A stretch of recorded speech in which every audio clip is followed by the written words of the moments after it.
what if I told you that the crowd, yes, the crowd was wrong, dead wrong, multiple times throughout history. We're talking mass hysteria, wild predictions, and outright disasters.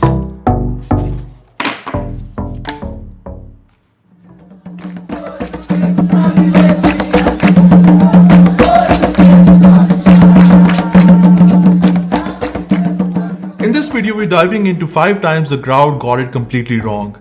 From speculative bubbles to global panic, these moments show how mass belief can take a dangerous turn. Stick around for the bonus before the last one. It is a modern day example and it is more relevant than ever. And you won't believe that it did not make the top 5. So let's jump in. Amsterdam, 1630s. Picture this, the world's first economic bubble is about to explode. And what is the hot commodity? Tulips. Yes, you heard that right. These beautiful flowers were at the center of a financial frenzy. Now imagine paying more for a single tulip bulb than for an entire house in the heart of Amsterdam. Wealthy traders, farmers, even working class citizens, everyone was getting in on the action. The more rare the tulip, the higher the price. And the prices were rocketing through the roof. In fact, some rare tulip bulbs were changing hands for more than 10 times the annual income of an average worker.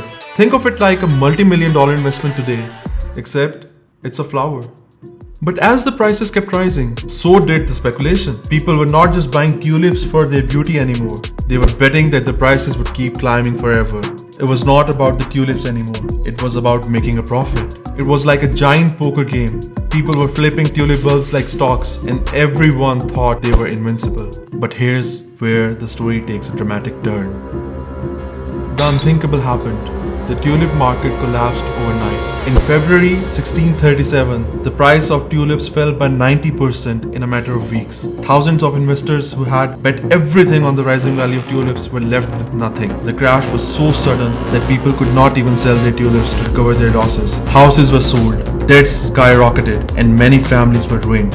It is estimated that by the time dust settled, millions of guilders had been lost. This was the first documented speculative bubble in history. Fast forward to year 1999. The world is preparing for global Armageddon. The Y2K bug, a computer glitch where systems could not handle the year 2000. The fear that the computers would malfunction and everything from electricity grids to financial markets would crash. Experts were sounding the alarm. Governments spent billions. Businesses threw millions into upgrading systems. The world was preparing for chaos. Every small glitch was viewed as a sign that the end was near. People were hoarding supplies, buying emergency kits, and some even stockpiled food, just in case. But when the clock struck midnight on 1st January 2000, nothing happened. No planes fell down, no banks crashed, and the world certainly did not descend into chaos.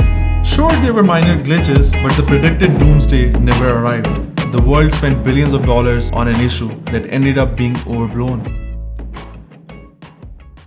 Let's take a detour into the world of sports. In 1919, the Boston Red Sox made one of the worst decisions in sports history. They sold Babe Ruth, the Bambino, to their biggest rival, the New York Yankees. Ruth was not just a star, he was a phenomenon, a player who led the Red Sox to championships. But after the trade, something strange happened. The Red Sox stopped winning.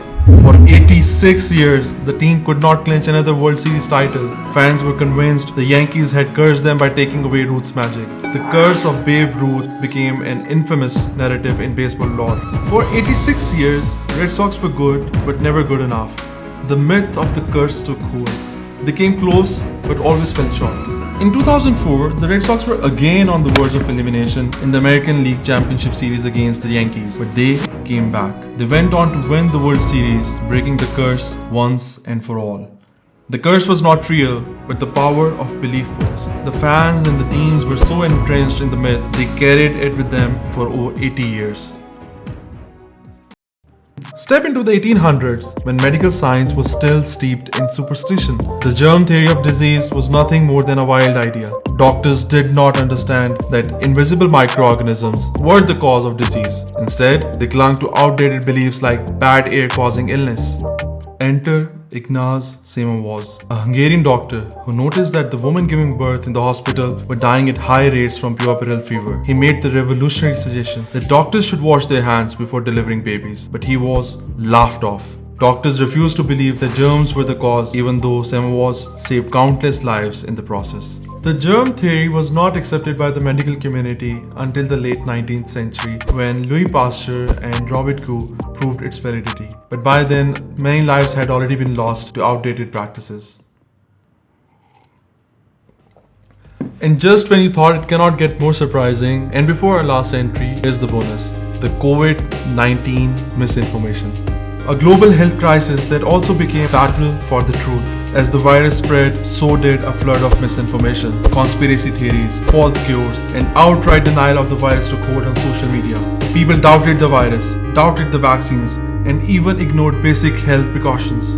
During pandemic, people were rejecting science and facts, opting instead for wild, baseless theories. While doctors and scientists were racing to understand and fight the virus, the misinformation spread faster than the virus itself. Social media became a breeding ground for fear and confusion, making it harder to get the truth out. The result?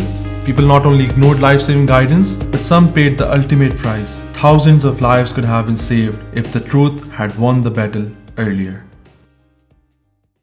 Now, 2008, the year the world's financial system nearly imploded. Leading up to the crisis, Wall Street was convinced that housing market was untouchable. Banks were making high-risk mortgage loans to people who could not afford them, repackaging those risky loans into mortgage-backed securities and selling them off to global investors. Everyone thought the market was rock solid and the money was flowing in.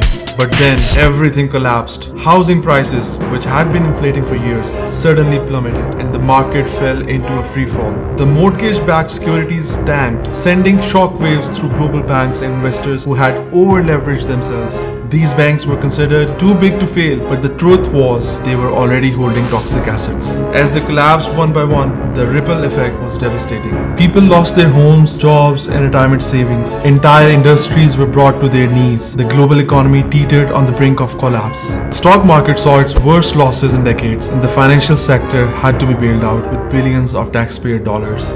It was not just a market correction, it was a global financial meltdown that exposed the reckless optimism and the blind trust in overinflated market. This was the ultimate example of crowd delusion, an entire system convinced that a speculative bubble could continue to rise forever. But when the reality hit, it was catastrophic. People were led to believe that the housing market, and by extension the economy, was unstoppable. But in the end, it was built on nothing but reckless greed and dangerous optimism. So there you have it. 5 times the history proved the crowd wrong. Take a step back the next time you see mass hysteria or wild predictions, and remember, the crowd is often not always right. So which moment shocked you the most? Drop a comment below and don't forget to hit subscribe for more interesting insights into history's biggest mistakes. Catch you in the next one.